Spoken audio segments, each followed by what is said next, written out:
des micros munis d'émetteurs. Et avec ces micros, on pouvait parler et l'émetteur, le micro-émetteur qui avait à l'intérieur, émettait donc le son que vous produisez et il était possible de capter ce son sur une radio parce qu'en temps, il y avait un autre système d'émission qu'on appelait Frequency Modulation FM. Donc, ça m'a permis d'exercer ce que j'aimais le plus, donc animer, donner des informations, on pouvait capter sur une radio. Donc, arrivé sur le campus avec ces micro-émetteurs, j'essayais donc de parler dans ces micros et on pouvait capter dans les cabines voisines.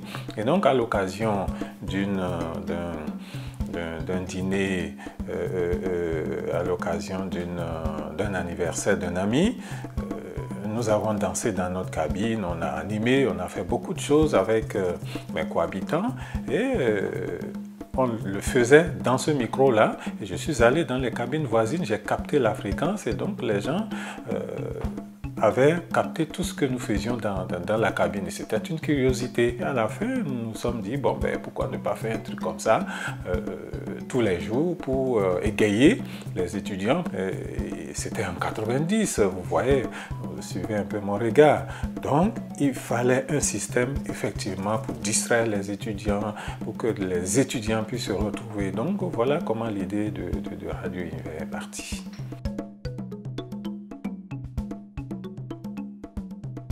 Nous nous sommes dit, bon, écoutez, pourquoi ne pas faire comme une radio en bonne et due forme, avoir un programme de débat, d'actualité universitaire, des informations, ainsi de suite. Donc, c'est comme ça que nous avons démarré. Par la suite, nous nous sommes dit, bon, écoutez, il faut donc aussi une structure. Il y avait un directeur, il y avait un directeur de programme, ainsi de suite.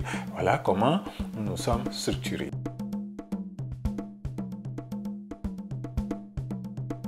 Dans un premier temps, c'était juste mes cohabitants, ceux avec qui nous étions dans la cabine, mais ça n'a pas duré longtemps. Je peux citer les noms, c'était un certain Serge Avaoui et un Rodolphe Kwasi, Euloge Koukoui. Ça n'a pas duré longtemps, mais après ça, j'ai été joint par quelqu'un qu'on appelle Hippolyte Diwan. Et c'est avec lui que nous avons conduit effectivement la radio jusqu'à un niveau donné avant de rencontrer un certain Jean-Pierre Diopé, de rencontrer un certain Jean-Discipline Adjomasoko qui ont aidé à effectivement renforcer l'équipe pour que la radio devienne une radio en bonne et due forme. Il y a beaucoup d'autres noms que je ne peux pas citer ici, mais c'est ceux qui ont pu se joindre à moi dans les tout premiers mois, je vais dire, pour que nous puissions continuer l'aventure.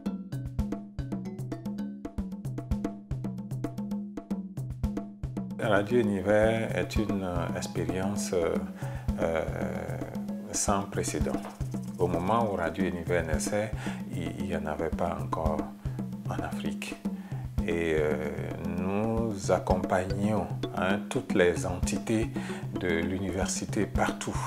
Donc, entre autres, il y avait par exemple l'Association internationale des étudiants juristes qui voulait naître.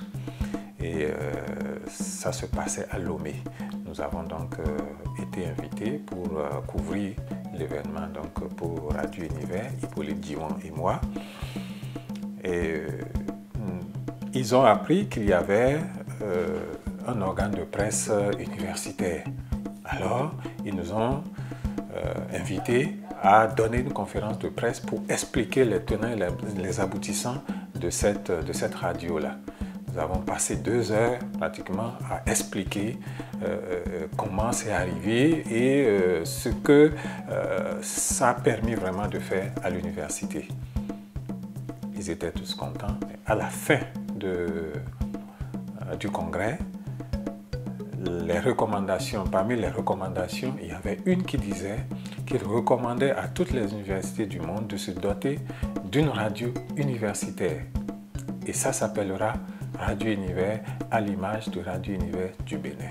Ça, c'était l'une des fiertés dont nous pouvons nous réjouir tout le temps que Radio Univers existera, toute ma vie, je peux me réjouir de cette fierté-là, d'avoir quand même fait tache d'huile dans le métier.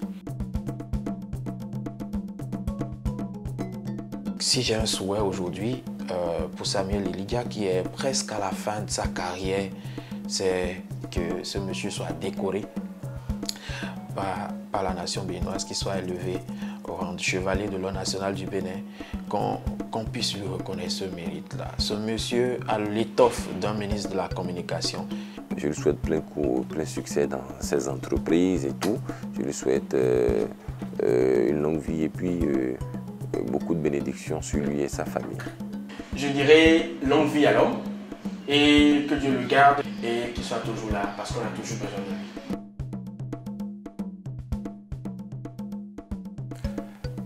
L'équipe dirigeante de Radio Univers aujourd'hui et demain, je leur demande de rester eux-mêmes, de rester ce qu'ils sont, c'est-à-dire des gens passionnés du métier, parce qu'ils ne gagnent pas sur ce qu'ils font, mais ça ouvre des horizons. Donc, de le faire par passion et de ne pas négliger non plus ce qu'ils font, parce que, comme moi, ça m'a ouvert beaucoup de portes.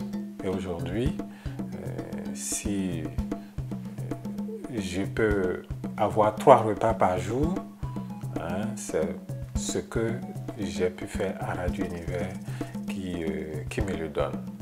Si j'ai pu connaître beaucoup de pays du monde, c'est grâce à cette passion que j'ai eue et que j'ai commencé par exercer à Radio Univers. Donc, je demande aussi bien à l'équipe dirigeante, à ceux qui travaillent en ce moment pour Radio Univers, de ne pas négliger ce qu'ils font, de le faire avec toute la possible et également le professionnalisme qu'il faut.